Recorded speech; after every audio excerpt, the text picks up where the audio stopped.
Saludos, amigos y amigas de La Respuesta. La semana ha sido realmente interesante en cierto sentido. En el plano internacional se han movido muchas cosas, algunas fundamentales y otras envueltas en esa retórica hueca de la diplomacia mundial que se exhibe cada año en la Asamblea General de Naciones Unidas, en el mes de septiembre, principio de octubre. Pero evidentemente la atención mundial ha estado muy atenta a las cosas que han estado produciéndose en ambos ámbitos. ONU y guerras. De consiguiente, la respuesta no puede quedarse lejos de ahí,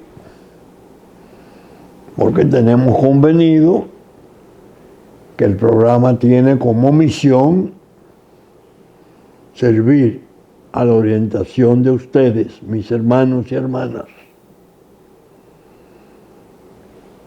Y creo que son temas que es bueno compartirlos como una manera de que se divulgue, se generalice el conocimiento y la gente valiosa del pueblo pueda hacer sus juicios sobre cosas que le conciernen, que son fundamentales para sus vidas, de ellos y de sus familias. ONU, impenitente, la misma retórica hueca que en el campo antes, cuando yo era niño, le llamaban zumbido de palma hueca. Las palmas cuando se ahuecan, que no ocurre siempre, por los hoyos que le han hecho los carpinteros, entra mucho aire y entonces tienen unos zumbidos interesantísimos. Los zumbidos de palma hueca de la ONU, mientras el mundo arde, acercándose lentamente hacia guerras fatales, ya con daños tremendos en las que están en curso. Bueno, la verdad que América Latina, nuestra América morena, la nuestra, está pasando por una etapa realmente penosa. Uno se pone a leer la prensa, no tiene que ponerse a estudiar ni asistir a ninguna academia para entender lo que está pasando. Está ahí, en la televisión, en las redes. Todo es tan vulgar, tan patente. Uno se pone a ver, Dios mío, la Procuraduría de la Argentina cursó la orden de captura ante Interpol del presidente de Venezuela, Nicolás Maduro. Ya Venezuela había emprendido ese camino. La justicia venezolana dictó orden de captura internacional, valiéndose del apoyo de Interpol, contra el presidente argentino. Señores, amigas, Yo tengo muchos años de vida y he vivido intensamente. Yo no recuerdo un tiempo de América Latina tan degradado, tan reyertoso, vamos a llamarle, de reyertas baratas entre jefes de Estado. Dios mío. Venezuela quejosa, bajo mando de Maduro, o como ya le llaman algunos, más duro, porque Argentina se entromete en sus asuntos internos, desconoce los resultados electorales, exige la exhibición de las actas, y su presidente Milei, que se ha ganado naturalmente el regaño en cierto sentido porque ha sido muy fuerte, muy terminante, pero medio mundo ha estado con esa misma tónica. Maduro tratando de consolidar un periodo más de su gobierno y el mundo engrifado. Creo que un día como hoy, viernes 27, cuando esto se graba, debe de estar pasando una prueba un tanto dramática y que yo ruego al Señor no termine en una tragedia honda de sangre. María Corina, la especie de Juana de Arco del Caribe, convocó a todos los sectores para hacer un pleno de las protestas. Pero Diosdado y compartes convocaron a lo que ellos llaman el chavismo, que no es chavismo, es el madurismo. El chavismo lo mataron ellos hace tiempo, con todo el enorme desorden que han armado, con todos los sufrimientos que Venezuela ha tenido que padecer. Luego de la muerte de Hugo, se lo quieren atribuir a él y a su doctrina, no es verdad. Ellos tomaron su nombre. Ya muerto él, descansando, si es que puede, en el cuartel de la montaña. Media Venezuela fugándose. Chile que dice en Naciones Unidas precisamente, no podemos aceptar un venezolano más. Ya estamos saturados de venezolanos. Así andan como parias por el mundo. Maduro quiere consolidar eso, que eso se sostenga, porque Venezuela es feliz, porque Venezuela está desarrollándose, porque hay paz y libertad, aunque media Venezuela tenga que fugarse. El de Argentina, que es una especie de estadista excéntrico, porque nadie comprende plenamente sus posiciones, ha sido muy certero y fuerte en la censura.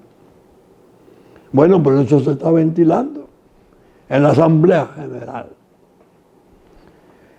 Y eso es un problema de las naciones que piden que otras se sumen, de las otras menores en minoría que entienden que no se debe hacer porque es interferir en los asuntos internos, claro, dos superpotencias nucleares con poder de veto,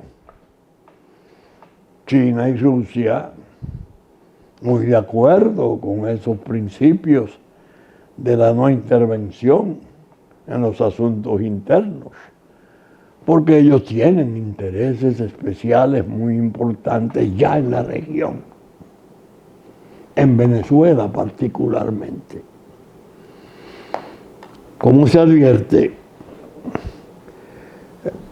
el presidente nuestro va a ese escenario como era su deber, cada año debe de ir, y hace, en mi opinión, lo que debía de hacer: reiterar, ratificar la posición dominicana. Fue un poco más lejos. Solicitó apoyo económico para Haití, para poder hacer las cosas que esa comunidad internacional ladina y perversa, representada en esos organismos, dice que quiere hacer en Haití. Pero manteniendo la idea clave de que no puede ser en base a nosotros.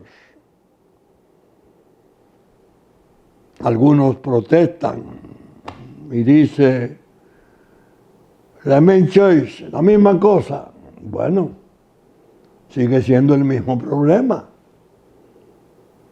Más grave, aunque esté mimetizado, disfrazado del gobierno de transición de 10 presidentes de 6 meses cada uno. Un Haití que ahora dice, ¿tiene interés Haití de que la legión extranjera africana que llegó, que ahora vino el presidente de Kenia a buscar los fondos que faltan para traer los otros 600, se ha convertido esa legión extranjera en una misión de paz, pero de ONU, no ajena a ONU? Entonces, quien ha estado manejando el tema dice, bueno, Dios mío, pero China y Rusia nos dijeron, y así eso a las madrinas de Venezuela, Nicaragua, Cuba, dijeron, no, cascos azules no, misión de Naciones Unidas no, las experiencias pasadas fueron un fracaso, eso no es lo que quiere el pueblo de Haití. Hace 3 meses, y ahora el gobierno de transición dice, no, que se convierta en algo que concierne a ONU. Tendría que ir al Consejo de Seguridad. Ahí va a quedar en evidencia la seriedad o inseriedad de las posiciones rusa y China. Si van a mantener no, eso es una intervención militar indeseable. Lo único que llevó allá fue el cólera y tolerar y auspiciar la droga. No. Ahora dicen, no. Ya el presidente Biden había hablado de que creía que era necesario que ONU asumiera sus responsabilidades. En el fondo, una especie de tragicomedia, porque no se puede hablar de comedia ante tanto dolor y desamparo. Una población perseguida, golpeada. En el reporte último que leímos de Naciones Unidas, más de 10.000 homicidios, cientos de incendios, millares de violaciones por grupos pandilleros que están ahí dominando todo, todo el territorio, porque los que vinieron de Kenia, de Bahamas, del Caribe menor, no han podido hacer nada, ni vinieron a hacer nada. Incluso, aunque duela, hay que decir, soldados y policías de esos lugares que le atribuyeron funciones de mercenarios, que hace apenas 2 semanas dijeron no le habían pagado su salario. De manera que eso, esa obscenidad, esa especie nauseabunda de engaño, de simulaciones, de dobleces, es material de discusión en la Asamblea General.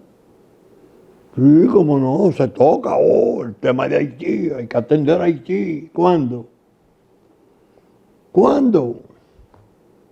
MINUSTAH pasó 13 años allí, con soldados de todas partes del mundo. Y lo que hicieron fue conectar con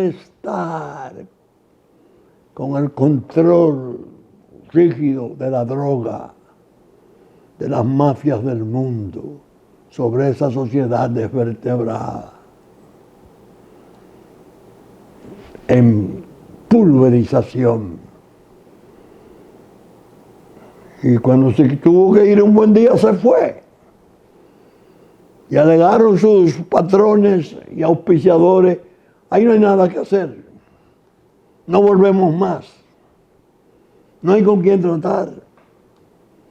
Todos los recursos que llegan se los toman los ladrones del sector político y el empresariado, que es el sicariato de la economía y de muchísimos valores desaparecidos hace tiempo en Haití, obedeciendo a normas terribles del crimen organizado, que es el verdadero poder allí.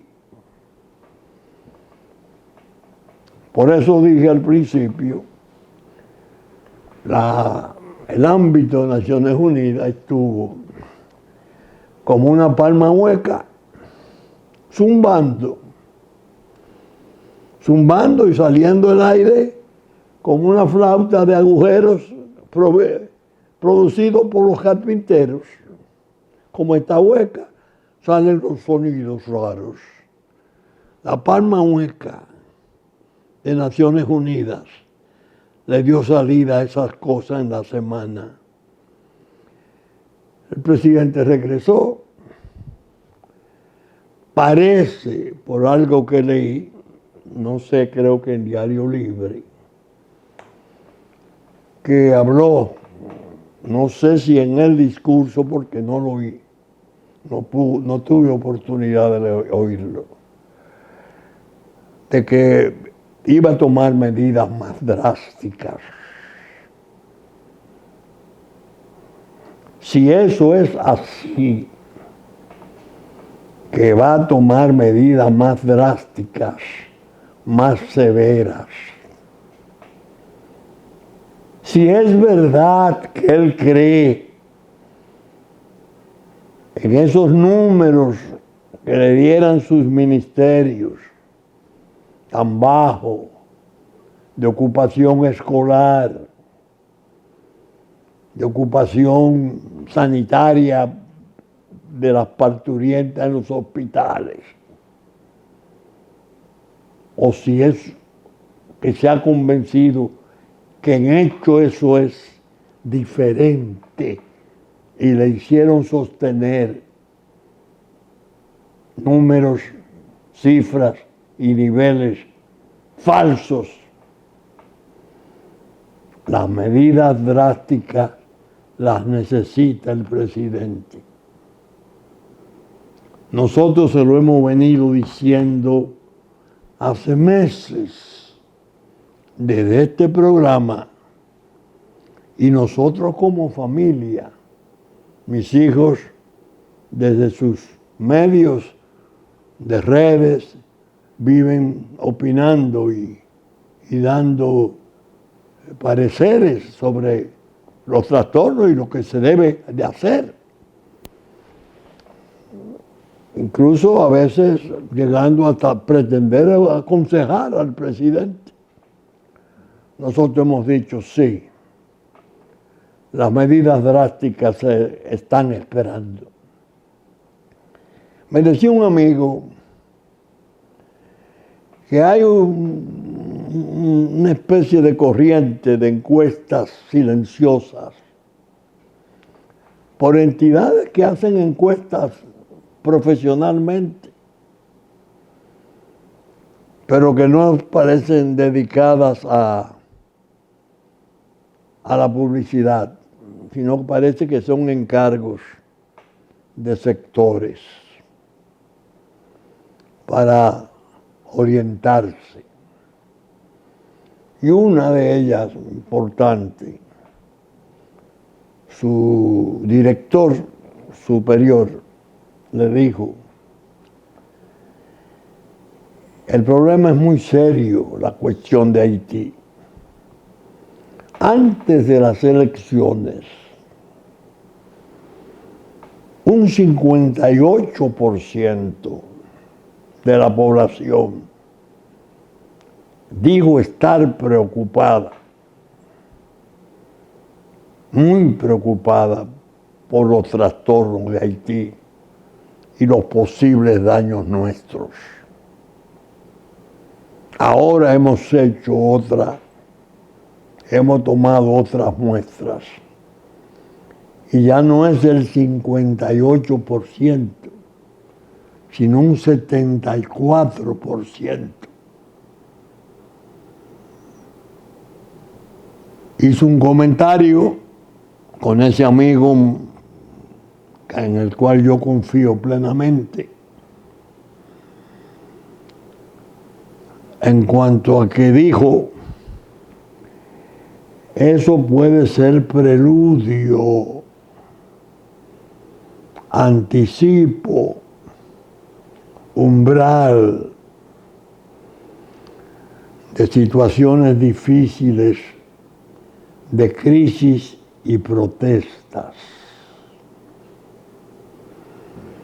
Es decir, desde el ámbito de las encuestas profesionales, las corrientes conocidas, cuando haces un trabajo por lo bajo, son sinceras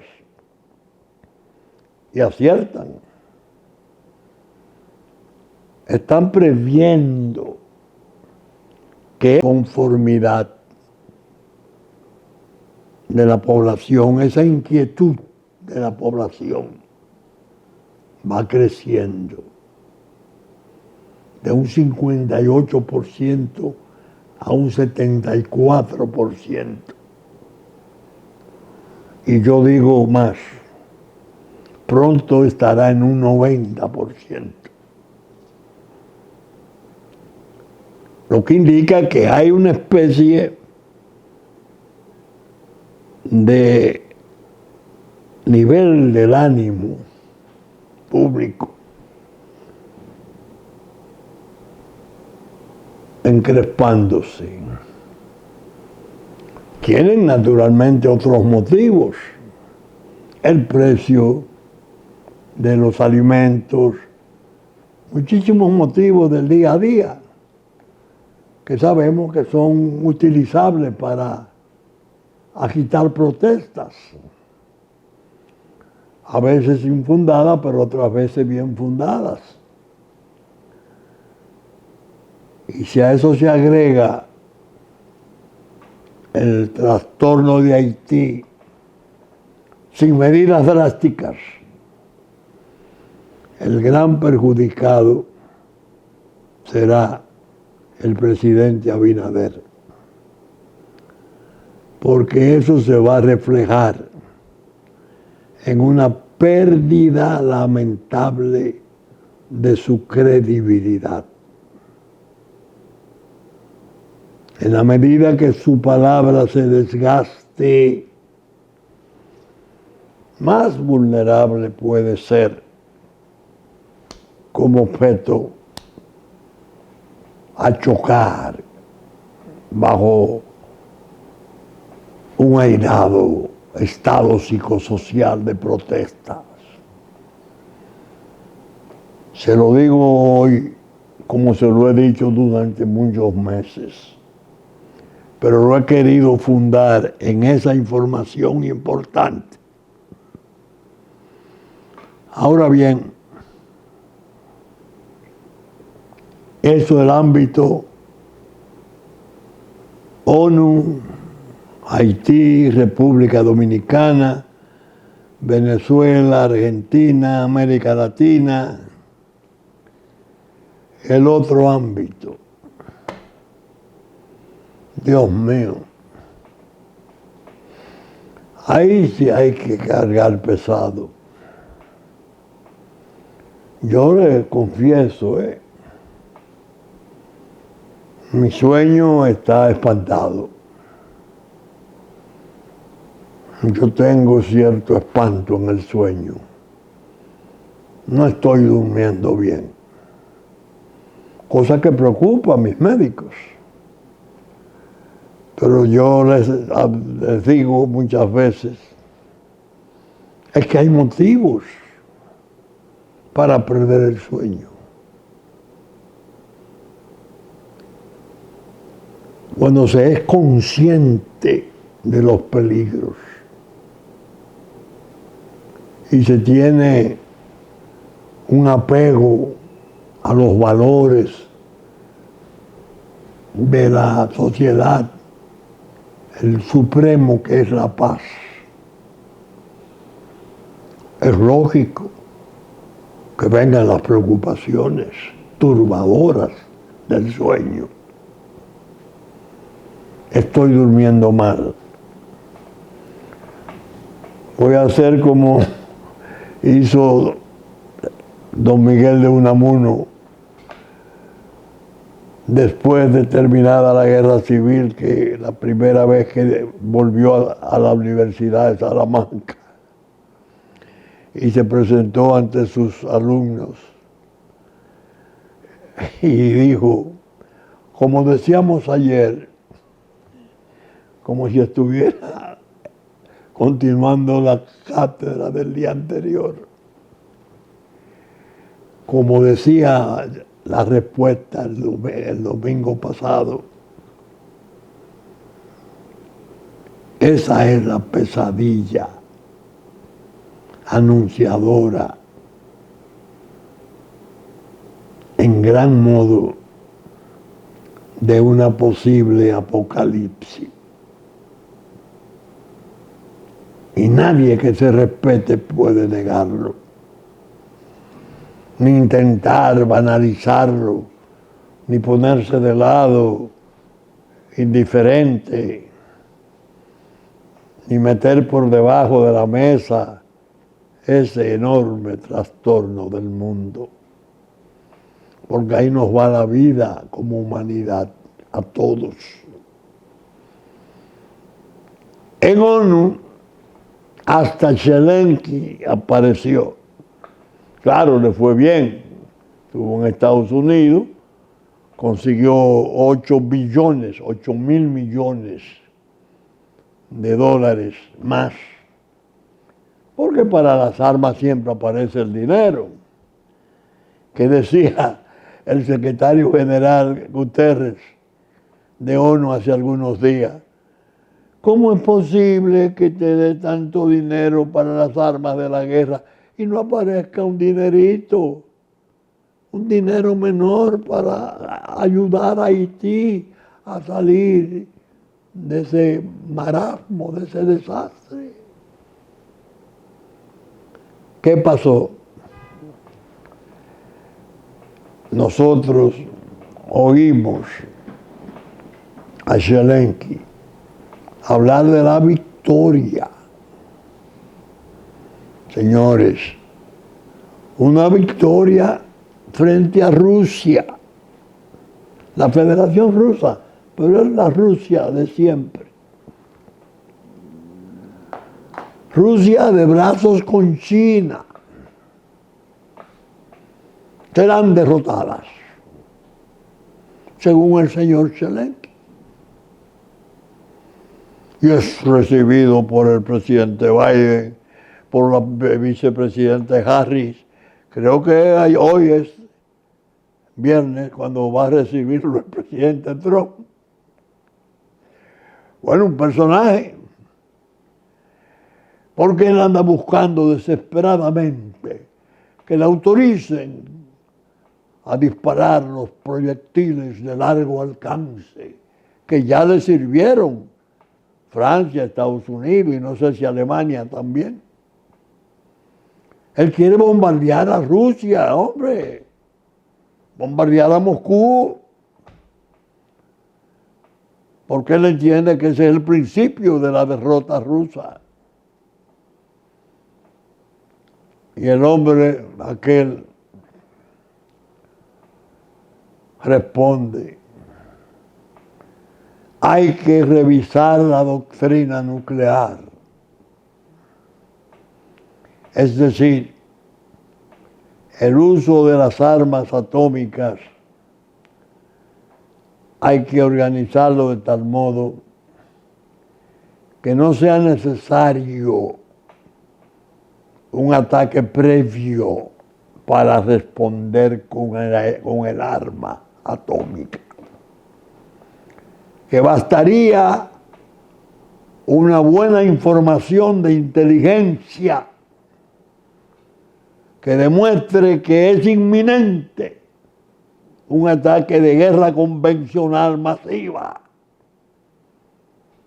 de estados extranjeros. Y si entre ellos figura alguna superpotencia nuclear, entiéndase, Estados Unidos, antes de que se produzca esto, ya se puedan utilizar bombas atómicas tácticas, borradoras de ciudades, pero que tal vez tengan un efecto contenido para no salir a envenenar la atmósfera del mundo todavía, según se dice. Vaya Dios a saber de ese infierno lo que pueda salir. Putin fríamente le responde: si nos tiran proyectiles de largo alcance, estamos en guerra. Y la doctrina que yo respetaré será la del ataque inminente. Y yo responderé con las armas que tengo. Óigame, señores, piénsenlo.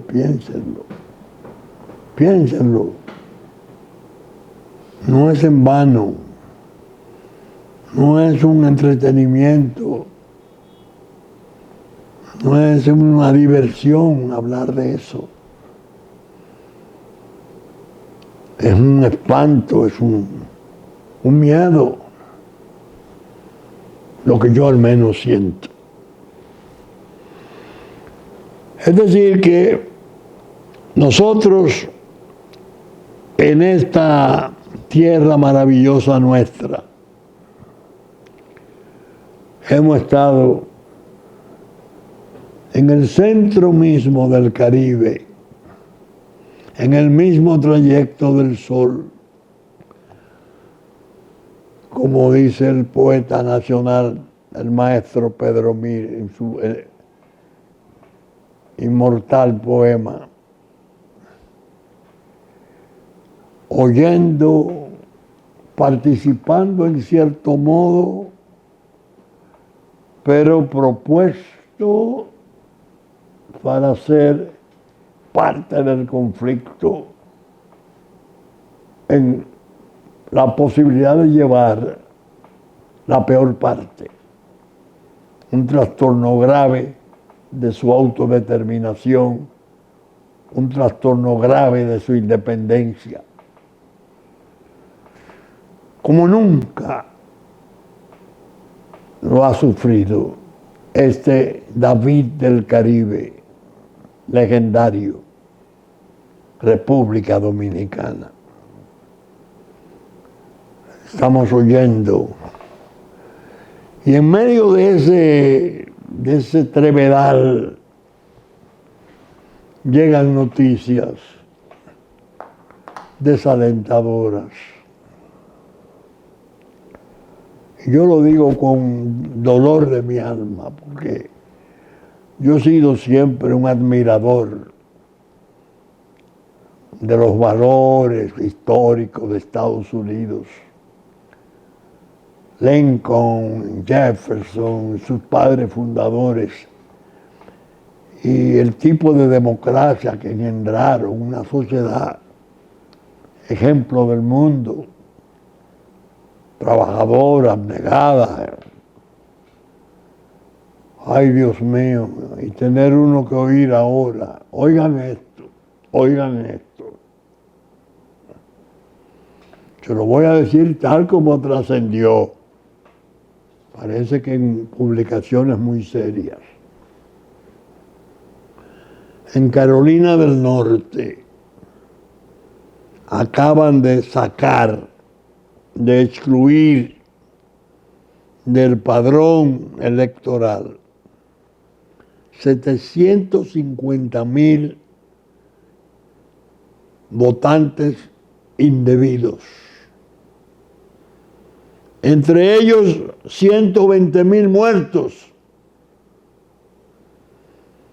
Muertos votantes que de seguro lo hicieron en el 20 y por votar en el 24. Y 246,000 duplicados. Un horror. Digo que es una noticia desalentadora, porque lo único que refleja es un enflaquecimiento de aquella democracia poderosa, vigorosa que fuera Estados Unidos. ¿O no era eso lo que se decía que hacían las republiquetas bananeras? Y entonces lo que surge es esto. Dios mío, si eso es en Carolina del Norte, ¿qué habrá pasado en los estados de mayor población? ¿Qué va a pasar con esa votación ahora en el 24? ¿Cómo se van a manejar esos resultados? ¿Vendrá o surgirá una crisis mayor que la del 20? Con las elecciones del 5 de noviembre. Díganme ustedes, con informaciones así, ¿cómo usted puede estar tranquilo y contento? Sabiendo que lo que ocurre allá tiene mucha influencia de las cosas que pueden seguir ocurriendo o dejar de ocurrir entre nosotros, de acuerdo a cómo sea el resultado electoral de allá. Una cosa es que la administración demócrata persista y su manejo de la inmigración horrible, que ahora, hago un paréntesis, hace una deriva hacia el alcalde de Nueva York, Adams, un exponente portentoso de simpatía política, un negro con una aprobación pública gigantesca. Lo acusan de haber vendido secretos a Turquía.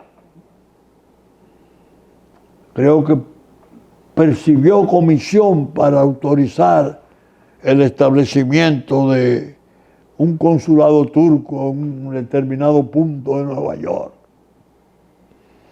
Y aquel portento de popularidad se desploma.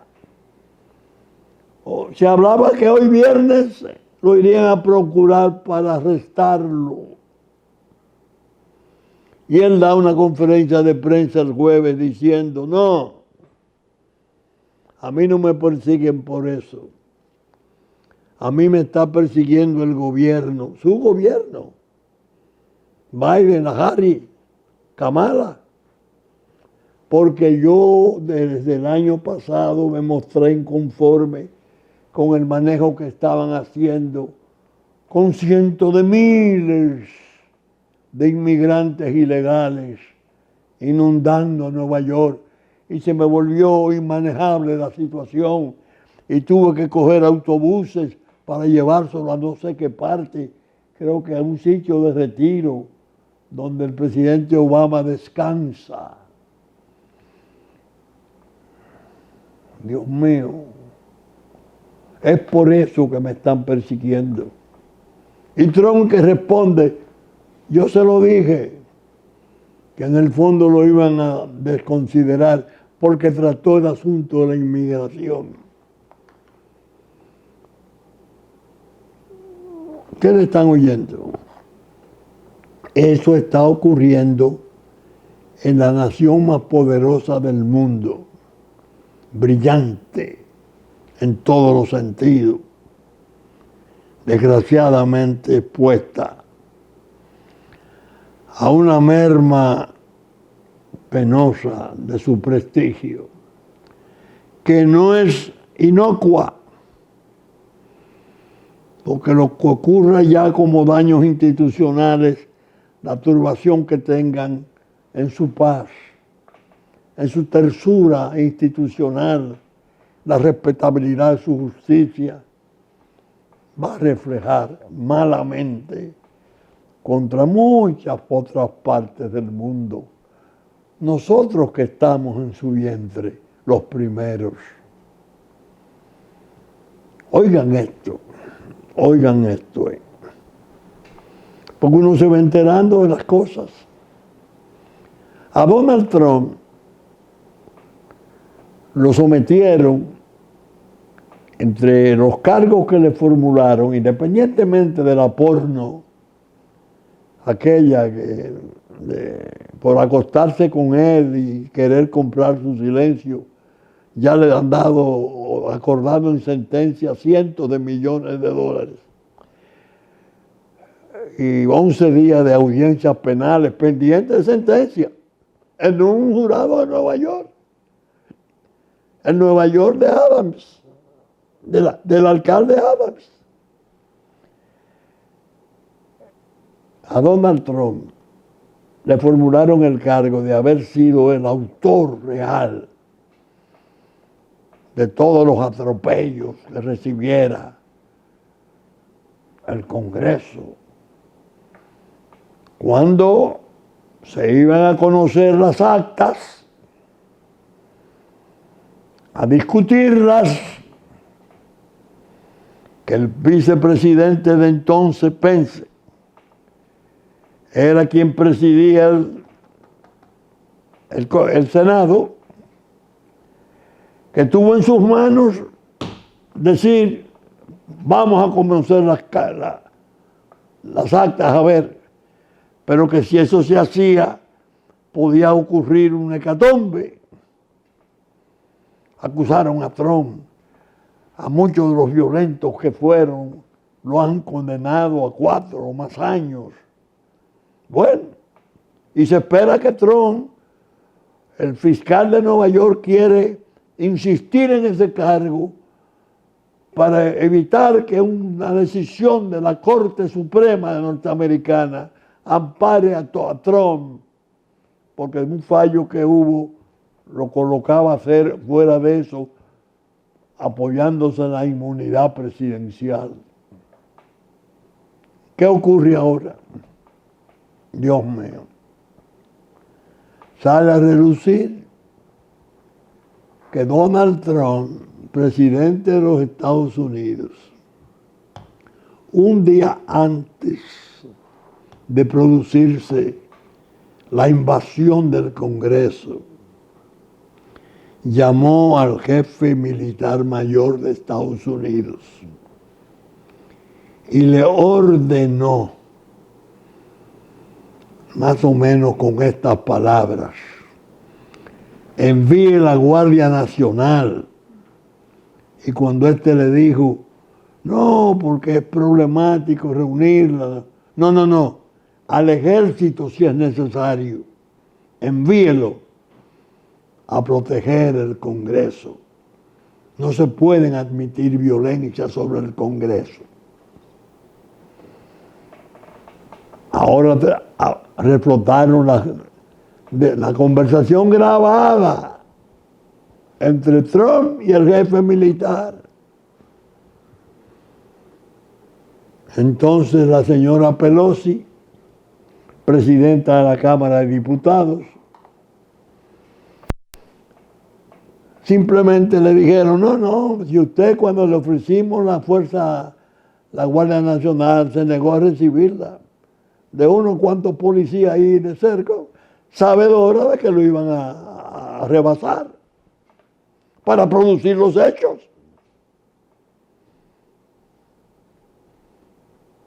¿Creen ustedes eso concebible en los Estados Unidos de Norteamérica? Por Dios, ese pueblo y esa nación no se merecen esas cosas. Es una locura lo que está ocurriendo. Por eso he dicho muchas veces, atiendan al 5 de noviembre, que no es una fecha cualquiera de almanaque, ni privativa de los Estados Unidos. Ha pasado a ser una fecha de connotación y de interés mundial, porque ahí se está jugando entre la guerra y la paz, con el resultado de esas elecciones. ¿Oyeron ustedes? ¿Cómo? Doctor, sí. El 5 de noviembre no es un día cualquiera. Es una fecha para inscribirla en la historia como crucial, porque ahí se va a decidir si llega la Harry y se sigue cumpliendo la maldición, aquella milagrosa, la contradicción y el exceso, bendiciendo la maldición, cumpliendo la maldición de Dwight Eisenhower antes de morir, héroe de su tierra, héroe mundial, jefe militar en la Segunda Guerra Mundial, clave para la victoria de la libertad.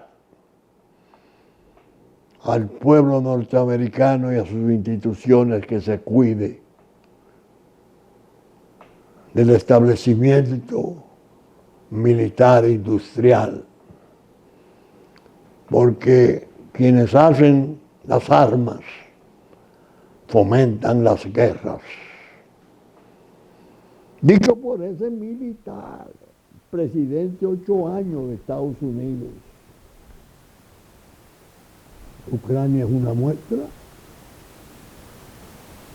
100 billones, 100.000 millones, ¿para qué? Para darle fuerza a las raíces de una guerra mayor.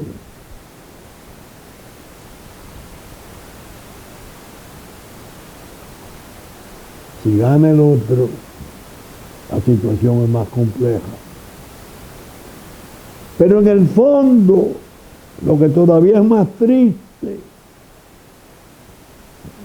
y desalienta más, y pone a uno a decir, pero Dios mío, ten piedad, Señor, de ese pueblo y del mundo. El magnicidio jugando un papel de eje en campaña. Ahora trasciende que Irán le hace saber a alguien, a Trump, que tiene interés en su muerte, porque sabe que si Trump llega a la presidencia, a Irán le irá muy mal. Ya se acabó el tiempo aquel en que le mandaron un jet con billones de dólares levantándole las sanciones. Y le responde la gente de Trump, sí, Irán tiene interés, pero ustedes están haciendo toda la campaña declarando a Trump peligro público. Lo que yo sostenía en el programa pasado, vuelvo a una mula. Como decía ayer, Caifás, la teoría horrenda de Caifás, para justificar la ejecución de Cristo. Bueno, si eliminando a un hombre se asegura la sociedad, no hay pecado, es conveniente. Aquí ahora le dicen a los demócratas, ustedes son los que han hecho el trabajo de satanizarme, de demonizarme. Hillary Clinton dijo, el hecho de que un segundo magnicida intentara hacerlo indica lo peligroso que ese hombre es. Es decir, porque un viejo loco excéntrico con un fusil de francotirador ruso lo quiso matar, además del tiro en las orejas. Es un hombre muy peligroso. ¿Cuál es la conclusión? Bueno, hay que salir de él. Mucha gente piensa con gran pesar, ay Dios mío, el avión tan peligroso. Me contaba alguien de la familia que ese hombre, ese loco, cuando llega a las manifestaciones en el avión de su propiedad, un jet enorme, le pasa a las multitudes y la saluda con las alas. En un tiempo en que hay cohetes de hombro para poder derribar un avión y locos, radicales, terroristas, de todo tipo, y doctrina política favorecedora del magnicidio, cuando se haga necesario, como se entendió que fue necesaria la ejecución de Cristo, porque era la turbación de la paz romana y del poder romano, y de los valores establecidos en el pueblo de entonces. Bien, saben ustedes que estamos saliendo por Super Canal, nuestra versión central a las 11 de la mañana de domingo, por los canales 33 de Claro, 3 del cable, en nuestra versión central, que asimismo a las 12 del mediodía y las 9 de la noche de domingo, Teleimpacto, por sus canales 52 de Claro y 22 del cable. Y que a partir de las 12 del mediodía estaremos ya en YouTube, una vez termine nuestra versión central. Agradecerle a todos aquellos amigos de la televisión, propietarios de canales del interior, que pasan este programa en horas diferentes, la deferencia de hacerlo. Lamentablemente no me queda espacio para poderlo señalar por sus nombres, pero lo agradezco infinitamente. Muchas gracias y hasta entonces.